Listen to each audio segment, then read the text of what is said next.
আসসালামু আলাইকুম আব্বা, কেমন আছেন? ওয়ালাইকুম আসসালাম। আমি ভালো আছি বাবা।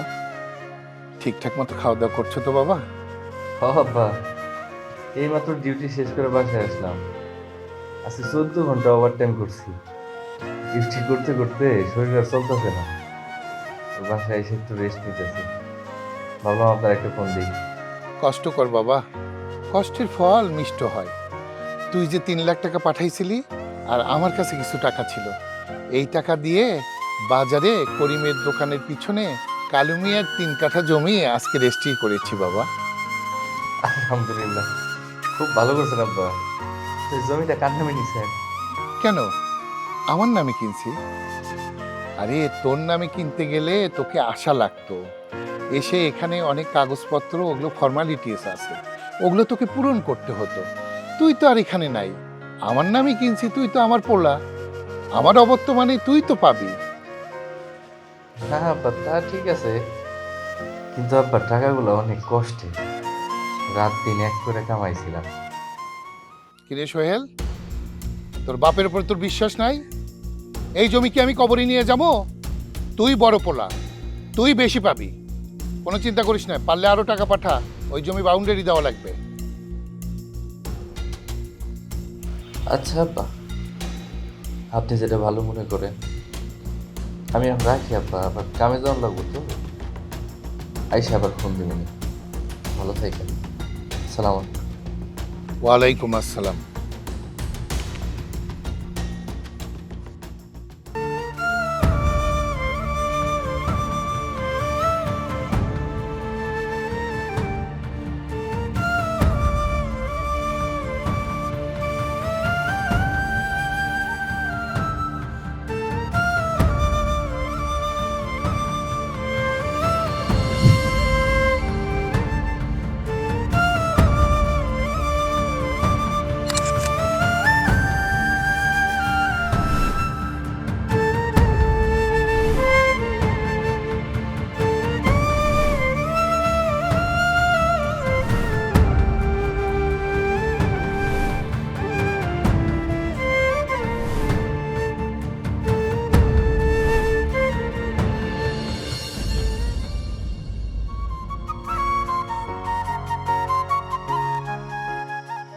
আইসক্রিম? আমার আইসক্রিমটা তুমি সাদরে গ্রহণ করো। মাহফুজ ভাই, আপনার কি লজ্জা শরম বলতে কিছু নাই? তুমি শোনো নাই, আমার জীবনে কোনো লজ্জা শরম নেই। লজ্জা শরম আমার জীবন থেকে মারা গেছে। আপনি জানেন যে আপনার ভাই রাকিবরে আমি পছন্দ করি, তারপরেও যাই না শুনে আপনি আমার পথ আটকেন কেমনে? শোনো, লাইলি কিন্তু মজনুরে পছন্দ করত, সিঁড়িও কিন্তু ফরহাদকে পছন্দ করত না। তারপর লাইলিরও মন গলছে, সিঁড়িরও মন গলছে। এই যে এই আইসক্রিমের মতো দেখো, আইসক্রিম কি সুন্দর গলতাছে। তোমার মনটাও আইসক্রিমের মতো একদিন আমার প্রতি গলবে। এই জন্য আমি তোমার জন্য আইসক্রিম নিয়ে আসছি না।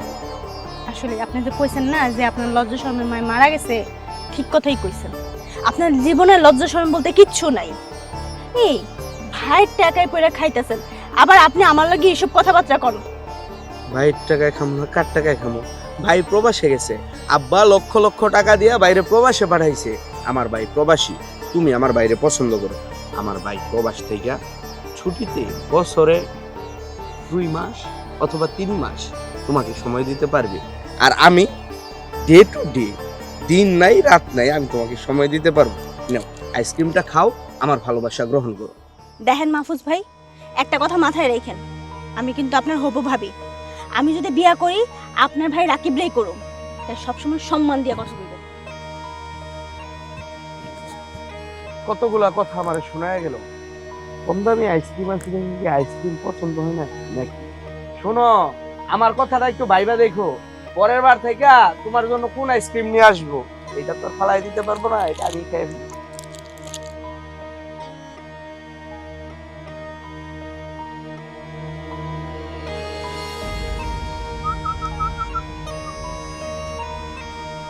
আব্বা, শুনলাম বাজারে করিম চাচার দোকানের পেছনে কালু মিয়ার যে জায়গাটা আছে এটা কিনা ফেলাইছেন।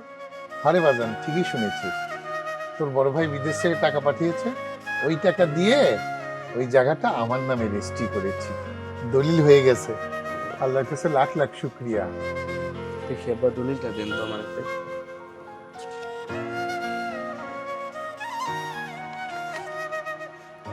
বাহ আব্বা, দলিল যেহেতু আপনার নামে হইছে তাহলে তো নামজারিও আপনার নামে হইব, তাই না? হ্যাঁ, নামজারি তো আমার নামই হইব। বাহ আব্বা, আপনি খুব সুন্দর একটা কাজ করছেন।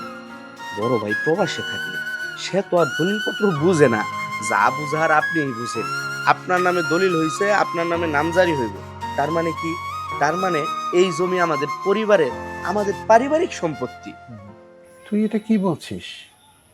এই জমি কেনার সমস্ত টাকাই তো সোহেল দিয়েছে রে মাহফুজ। আরে ভাইজান টাকা দিছে তো কি হয়েছে, জমি রেজিস্ট্রি হয়েছে আপনার নামে, সম্পত্তি এখন আপনার।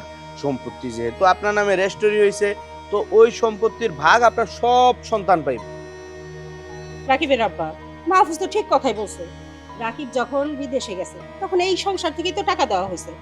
এখন রাকিব যে টাকা পাঠাইছে আর জমিও তোমার নামে কিনছো, ভাগ পাইলে সবগুলো সমানভাবেই ভাগ পাইবো।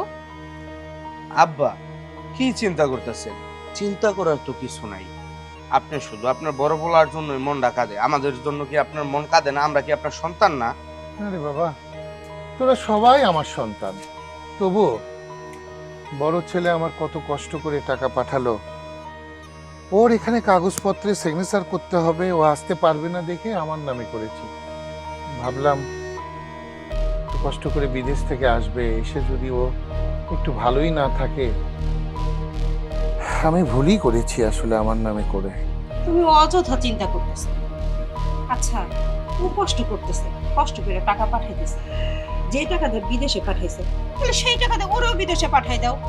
শোনো, আমি মা, আমি পেটে সন্তান রাখছি, প্রত্যেকটা সন্তানের জন্যই আমার করি।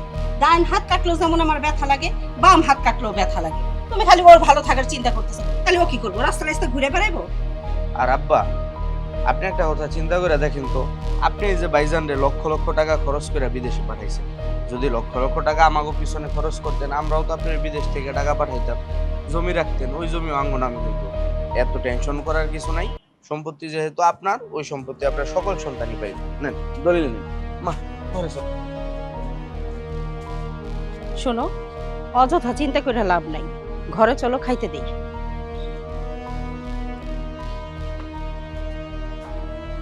এরা ঠিক না আমি ঠিক? আল্লাহ, আমি কি ভুল পথে যাচ্ছি? বড় সন্তান কোনোদিন আমার কাছে কৈফিয়ত চাবে না তো? এদের কথারও বা অঠিক বলি কেমনে? এরাও তো আমার সন্তান।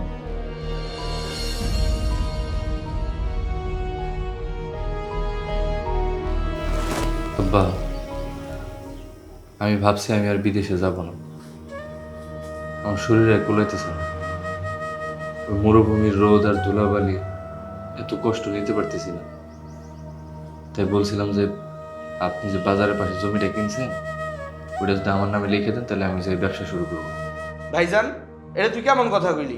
আমরা হইতেছি ভাই চারটা, সম্পত্তি শুধু তোর নামে ভাগ করে দিব কে? সম্পত্তি ভাগ হইলে এই বাড়িতে চারটা ভাগ হইব, এছাড়া এই সম্পত্তি ভাগ হইব না। আর তুই একা ওই জায়গায় কোনো কিছু করতে পারবি না, আমরা চারজন মিলা যা করার করবো। চার ভাগ হইব কেন? তোর কথাবার্তা, তোর চেহারা দেখে মনে হচ্ছে তুই আমার খাইয়ে ফেলবি।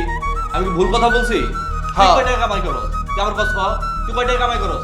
বাপের টাকা দিয়ে হুন্ডা কিনা তারপর ঘুরে বেড়াস তুই। 10 পয়সা কামাই করে সংসারে দিছ? তুই যে ভাগ চাইতেছস, আমার কষ্টের টাকা না এগুলা? আমার টাকা দিয়ে চলছস, পুরো ফ্যামিলিটা চলছস। আজকে আমি বিদেশে যাবো না আর আমি দেশে কিছু করতে চাইতেছি, আমার জমিটা আমার নামে লিখে যেতেছি, সেটা তো এত মুশকিল লাগে কেন? ভাই, তুই আমার আইন শিখাইতে যাবি না, আমি আইন খুব ভালো মতো বুঝি। ওয়ারিশ সূত্রে আমরা চার ভাই এই সম্পত্তির মালিক হবো, যেহেতু এই সম্পত্তি আব্বার নামে। কিন্তু তুই আমার লোক গরম দেখায় কথা বলতেছস, তুই আমার চোখ দেখাস কেন? বেতবের মতো কথা বলছ কেন? আব্বা, আপনি কিছু বুঝতেছেন না কেন? ও যে আমার সাথে এইভাবে বেতবের মতো কথা বলতেছে। আমি বিদেশ থাকা অবস্থায় আপনারা যখন বলছিলাম আমার নামে জমিটা লিখে দেন, তখন আপনি কি বলছিলেন? যে আমার নামে রাখছি, তোর জমি তো তোরই থাকবো। আজকে কেন এরকম কথা হইতেছে আব্বা? দেখ, মাহফুজ যেটা বলছে সেটা কিন্তু আইনের কথাই বলছে। আমার নামে যখন সম্পত্তি থাকবে, আমি মরে গেলে আমার ওয়ারিশ সূত্রে যারা উত্তরাধিকার থাকবে তারা সবাই সমানভাবে ভাগ পাবে। এই সম্পত্তি তো আমি একা তোর নামে দিতে পারি না বাবা। আব্বা, আপনি এগুলো কি কইতেছেন? কি আইন দেখাইতেছেন আমারে? এই কথা তো আগে ছিল না। যখন আমি মাসের পর মাস টাকা পাঠাইছি, আমার শ্রম দিছি, আমি নিজে না খাই একটা এসি রুম নাই, নন এসি একটা রুমের ভিতরে 8 জন মানুষ কেমনে করে থাকে সেটা আমরা দেখছি। মা তুমি কিছু কইতাছো না কেন? মূর্তির মতো খারাপ রইছো, তুমি দেও নাই? আমি কি কষ্ট করে টাকা পাঠাইছি? বাড়িতে একটা মানুষ কাজ করে, সবগুলা মানুষ তো আমার টাকায় চলছো। তা আমার টাকা খায়া পইরা আজকে আমি সামান্য একটু জমি চাইতেছি, যেটা আমার টাকা দিয়ে কিনা, এই টাকার বেলায় তোমরা আমার অস্বীকার করতেছো, আইন দেখাইতেছো, ও আমার লগে গরম দেহে কথা কয়। তুমি খারাপ রইছো কেন? কিছু কও, তুমি দেও নাই? আমি কি বলবো? মাহফুজ তোর বাবা তো খারাপ কোনো কথা বলে নাই। আমার 4টা ছেলে, তোকে যদি সবকিছু লিখে দেয় তাহলে আমার বাকি 3টা ছেলে কি মানুষের দুয়ারে দুয়ারে হাত পাইতে বেড়াবো? আমি তো সেটা হইতে দেবো না। তুমি কারে কি বুঝাইতেছো? এরা এত কথা বুঝায় লাভ নাই, বুঝবো না। প্রয়োজনে সালিশ বসামো, সালিশ বসায়া তারপর আমগো ভাগ আমরা বুঝা নিমু। জমি শুধু একজনের নামে চলে যাবো তা তো আমি হইতে দিব না।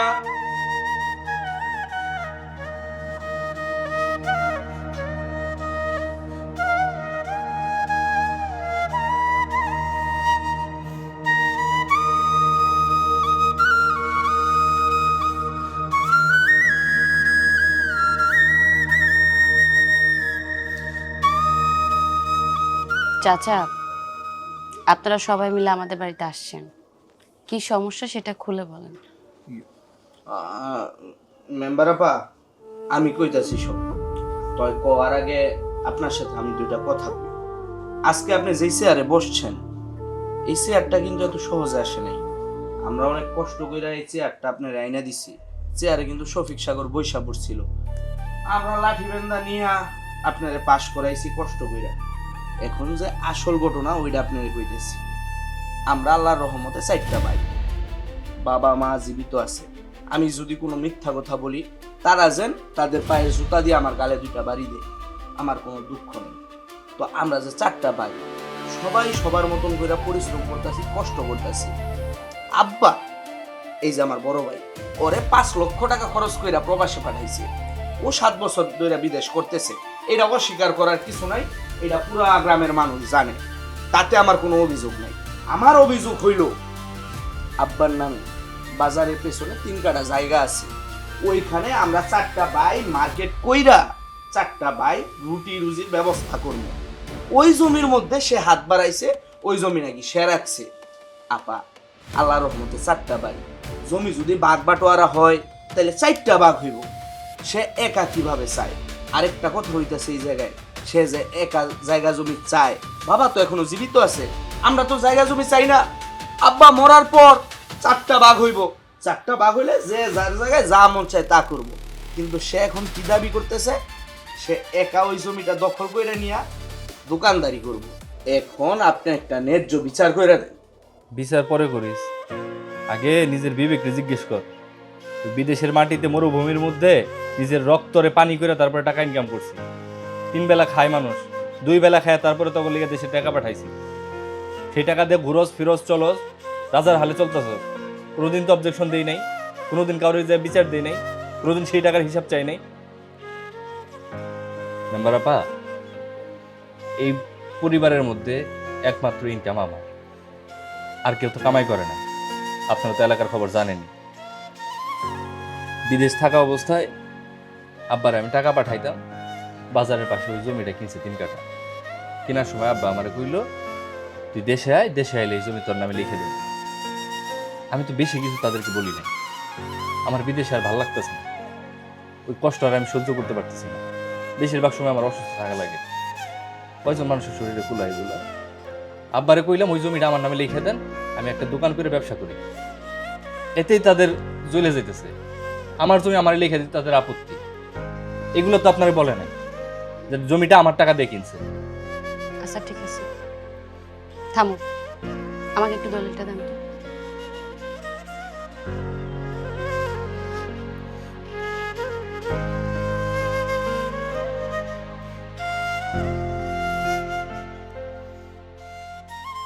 হ্যাঁ, এখানে তো দেখছি জমিটা চাচার নামে। যেহেতু জমিটা চাচার নামে, এখন যদি চাচা চায় যে তার সম্পত্তি সে এককভাবে কাউকে লিখে দিবে, সে যাকে খুশি তাকে লিখে দিতে পারে। আর যদি চাচা মারা যায়, ওয়ারিশ সূত্রে তার সম্পত্তি তার 4 সন্তানই পাবে। আমি তো সেইটাই বলতেছি যে যেহেতু জমি ওর বাবার নামে, আমার 4টা সন্তান, ও না কর্ম করে, আর 3জন তো কর্ম করে না, তাহলে এই জমিটা 4 জনের নামেই ভাগ করে দেওয়া। আপা বিষয় হইতাছে দলিলে যার নাম সম্পত্তির মালিক সে, আব্বা যদি চায় তার পোলারে দিয়ে দিতে পারে, আর আব্বা যদি না চায় তাহলে এই সম্পত্তির মালিক আমরা 4 জন, তার ভাগের সম্পত্তি সে পাইব, সে নিব, আমাদের কোনো আপত্তি নেই। থামো চাচা, একটা কথা বলেন তো, আপনি এই যে বাজারের পাশে যে সম্পত্তিটা কিনেছে, এটা কিন্তু তো অনেক টাকা লেগেছে। এই টাকাটা কি আপনার, নাকি আপনার পরিবারের যে ছেলেরা আছে ওদের, নাকি অন্য কারো? আসলে এই টাকাটা আমার পরিবারের কারণ না, এই টাকাটা আমার বড় ছেলেরই পাঠানো টাকা। ওর টাকা দিয়ে আমি এই সম্পত্তিটা কিনেছি। চাচা, আপনার বড় ছেলে যখন প্রবাসে গিয়েছে, সে কিন্তু আপনাকে বিশ্বাস করে আপনার নামে একটা অ্যাকাউন্ট খুলে তারপরে সে প্রবাসে গিয়েছে। সে কিন্তু আপনাকে বিশ্বাস করেছে। সে প্রবাসের মাটিতে থেকে দিনরাত পরিশ্রম করে, কষ্ট করে, টাকা উপার্জন করে কিন্তু সে আপনার কাছেই টাকাটা পাঠিয়েছে।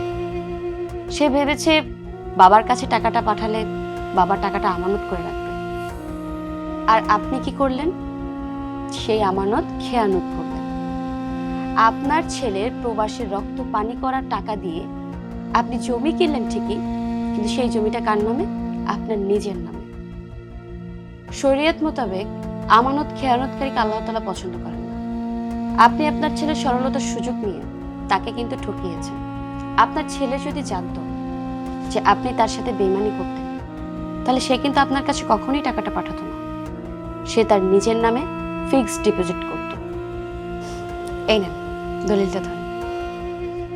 এদেশের আইন হয়তো বা আপনাদের পক্ষেই থাকবে, আপনাদের কথাই বলবে, কিন্তু নিজের বিবেকের আদালতে সেখান থেকে কি আপনারা রেহাই পাবেন? কখনোই পাবেন না।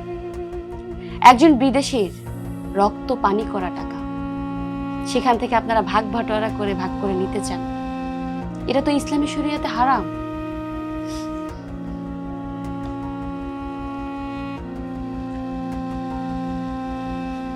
মেম্বার আপা, আপনার কাছে বিচার চাইতে আসলাম, আপনি জ্ঞান দিয়ে দিলেন। মনে রাখেন, যেই মালা আপনারে পড়াইছি ওই মালা শফিক সাগরে পড়াইতে বেশিক্ষণ সময় লাগবে।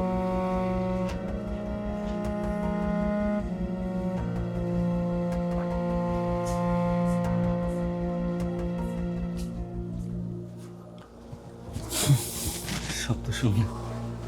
আসি, ভালো থাকি। সালাম। ওয়ালাইকুম আসসালাম।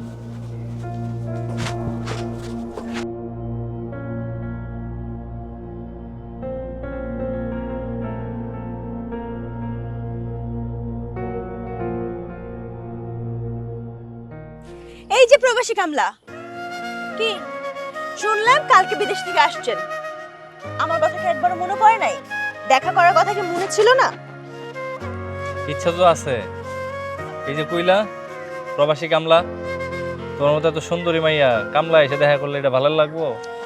আরে ওটা তো মজা করে কইছি। মাইনছে কয় যারা নাকি প্রবাস করে তারা নাকি প্রবাসী কামলা। তুমি ওইটাই মেনে নিলা? মাইনে নেব না কি করুম? কথাটা তিক্ত হইলেও তুমি সত্যি কথা বলছো। আমরা তো এন যে কামলাই দেই, আমাদের দেশের মানুষ যে কাজ করতে লজ্জা পাইব, এটা আমরা বিদেশের মাটিতে যা করি। শোনো, আমি কি কাম করতাম, মরুভূমির মধ্যে, তুষুর মরুভূমি, চারিপাশে কিচ্ছু নাই, গাছগাছালা কিচ্ছু হয় না, খালি বালি আর বালি। ওই জায়গার মধ্যে থেকে ঘুরতে ঘুরতে ঘুরতে ঘুরতে মাইলকে মাইল ঘুরতে ঘুরতে সবুজ একটা একটা গাছ দেখা যায়। উট নিয়ে ওই জায়গায় গাছ খাওয়াতে যেত, উট চড়াইতাম। মরুভূমির মধ্যে এরকম বেড়া দিয়া পানি আটকে রেখে পানি খাওয়াই। কি যে কষ্ট এই দুম্বা ওটে গুলো সংসার করা, এটা তোমরা বুঝবা না। তোমাকে খালি একটা আইডিয়া দিই, ধারণা করো। মাথার উপরে 12 মুখে সূর্য একবারে নিচমুখী ঢালা, নিচে গরম বালি টকবক টকবক করতেছে। মাঝে মধ্যে আমরা ডিম পুষ করে খাই ওই বালির মধ্যে, আগুন লাগে না। এই গরমের মধ্যে উট চড়াই, মানুষের একটা থাকার জায়গা থাকে। আমরা যারা প্রবাসে যাই উঠচড়াই, থাকার জায়গা কই জানো? ওই দুম্বাগুলোকে ত্রিপল ছিল না, ত্রিপল ওই যে বিয়া বাড়ির উপরে টানায় দাওয়াত খাওয়াইলে, এটি ছোটটা টানিয়া রাত্রে ওই নিয়ে ঘুমাই থাকে। যদি কারো লোক কথা কইবার মন চায়, মরুভূমিতে তো আর কথা কইয়া পারি না, বাড়িতে ফোন দিয়া পারি না, নেটওয়ার্ক থাকে না, উঠে গেলেও কথা কই।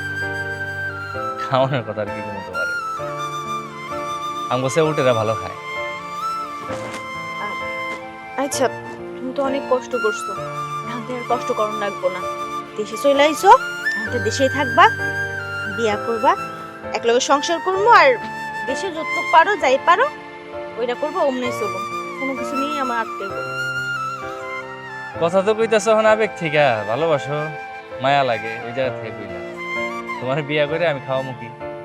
খাওয়াইবা কি মানে? তুমি এত বছর বিদেশ করছো, যা টাকা পয়সা জমাইছো ওইটা দিয়ে ছোট্টর মধ্যে একটা দোকান দিবা।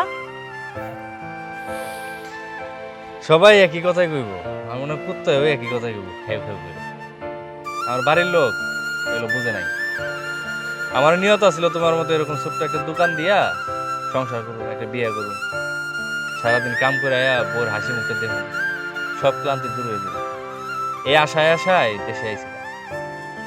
আমার নামে কিছুই নেই, যা টাকা পয়সা পাঠাইছি আব্বাই সব নিজের নামে করছে। বাজারের কোনায় যে একটা জমিন কিনছে 3 কাঠা, এটাও বাপের নামে। এখন কইতেছে এটা নাকি 4 ভাইরে সমানভাবে ভাগ করে দেব।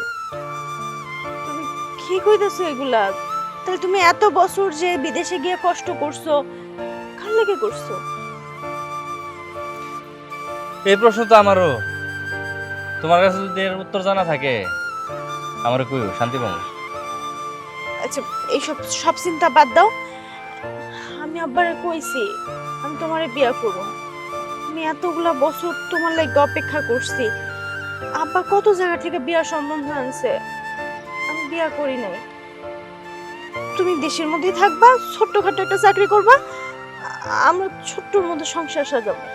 রে শোনার এমনি করে কইও না, কই যাচ্ছে ছেড়ে যায়, চলে যায়। আমি যে কি লিয়ে কইতাছি এটা আমি জানি গো। আমি সিদ্ধান্ত নিছি আমি আর দেশে থাকব না।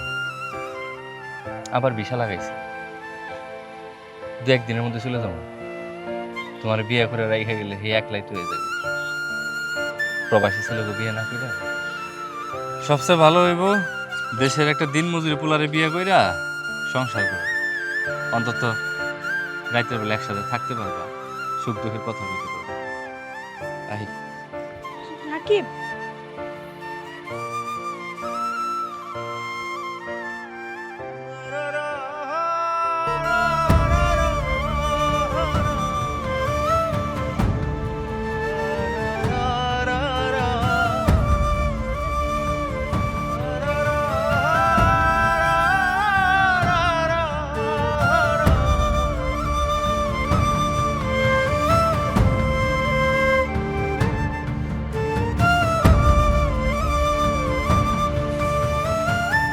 বাবা কিছু বলবেন?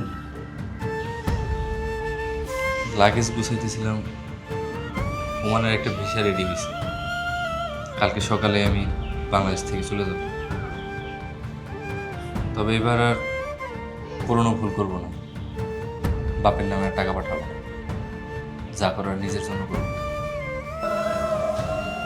তুই আমাকে মাফ করে দে বাবা। আমি অনেক বড় অন্যায় করেছি, অনেক বড় ভুল করেছি। শয়তানের ধোকায় পড়ে এই ভুলটা আমি করেছি। তারপর বাড়িতে তো তোর মা মাহফুজ সবসময় আমাকে প্ররোচনা করত। আমি তাই তো ঝরানো টাকায় সম্পত্তি কেনা, তোকে না দিয়ে আমি আল্লাহর কাছে যা কি কই ফিরতে। আব্বা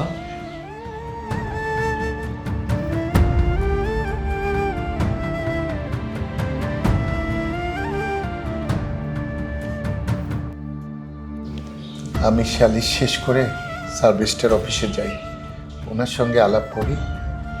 উনি দলিলপত্র সব রেডি করেছে, হেবা দলিল, কালকে রেজিস্ট্রেশন হবে। তুই তাও বিদেশে যাস না বাবা, পারলে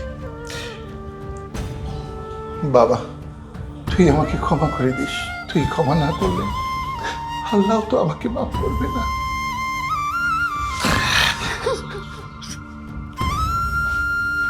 ভাইজান,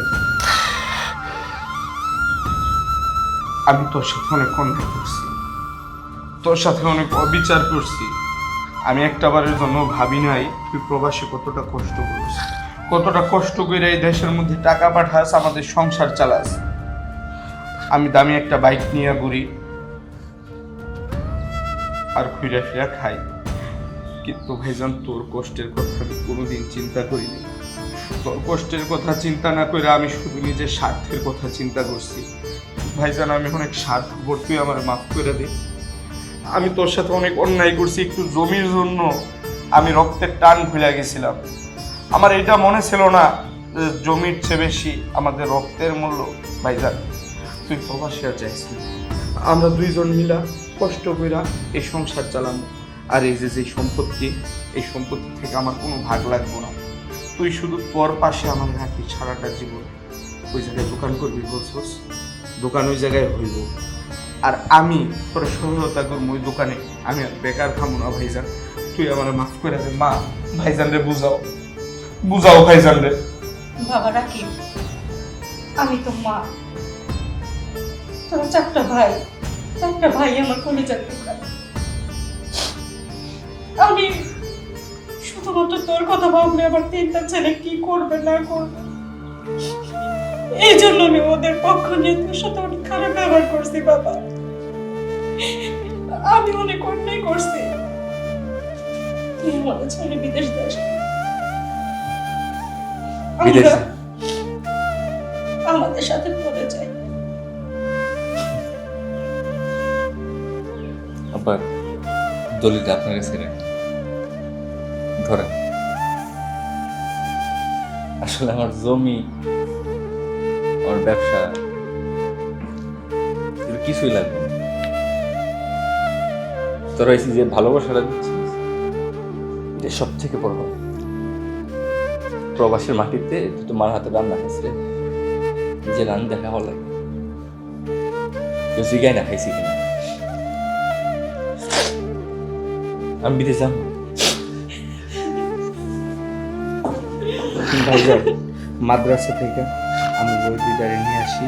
আজকে থেকে আমরা সবাই কাজ করব, আর তোর জন্য আর কষ্ট না হয় ওইদিকে খেয়াল রাখবি। ও পড়াশোনা করতে হবে, ও আনা যাবো না।